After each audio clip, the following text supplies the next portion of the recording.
प्रभु यीशु मसीह के मधुर और मीठे नाम में आज दिनांक 9 मार्च दिन गुरुवार को हम आप सब श्रोताओं का हार्दिक स्वागत करते हैं।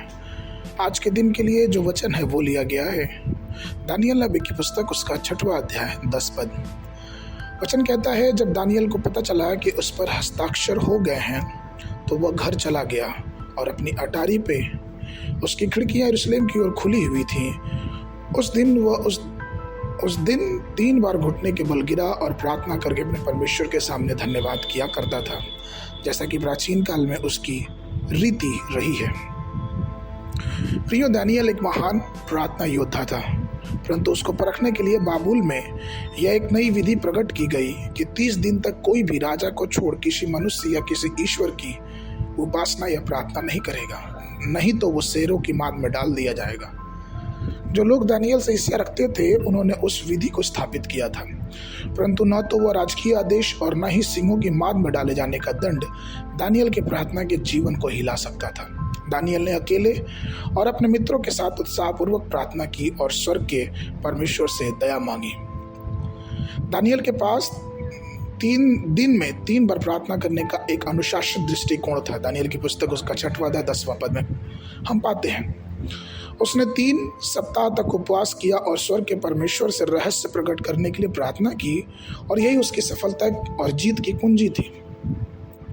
दानियल दिन में 3 बार प्रार्थना करता था। इस्राएलियों के पूर्वज की गिनती के अनुसार, अर्थात इब्राहिम, इसहाक और याकूब। इब्राहिम के पास सुबह का प्रार्थना का अभ्यास था, उत्पत्ति की पुस्तक 19:27। इसहाक के पास संध्या का प्रार्थना का अभ्यास था, उत्पत्ति की पुस्तक 24 और 63। और याकूब को रात में प्रार्थना करने का अभ्यास था, उत्पत्ति की पुस्तक उसका 32-24।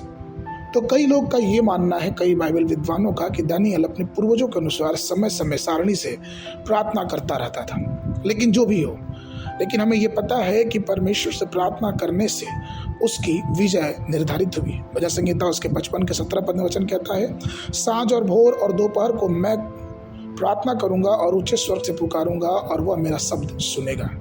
यहाँ तक कि जब आप दिन में 3 बार प्रार्थना करना चुनते हैं तो शैतान के फंदों से बचने के लिए परमेश्वर की उपस्थिति को महसूस करें, क्योंकि वही हमारा मदद करता है। प्रियो, आप दाऊद के प्रार्थना जीवन से प्रोत्साहित हो सकते हैं, आप दानियल के प्रार्थना जीवन से प्रोत्साहित हो सकते हैं, क्योंकि प्रार्थना जीवन ही इनके जीवन में एक विजय को लेके आया। यहाँ तक कि परमेश्वर ने स्वर्गदूत को भेजा दानियल के पास, दानियल की पुस्तक उसका 9 के 23 पद में, कि तेरे गिड़गिड़ाने के पहले ही आज्ञा निकल गई और मैं तुझे बताने आया हूँ कि तू अति प्रिय है। अर्थात परमेश्वर का अति प्रिय था। प्रियों, केवल प्रार्थना ही आपको विजय की ओर लेके जा सकती है।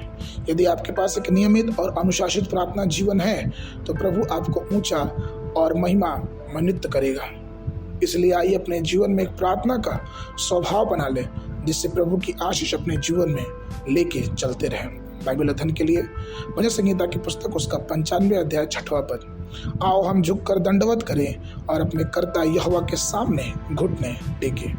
बाइबल अध्ययन के लिए सुबह के समय व्यवस्था विवरण की पुस्तक उसका 8, 9 और 10 अध्याय।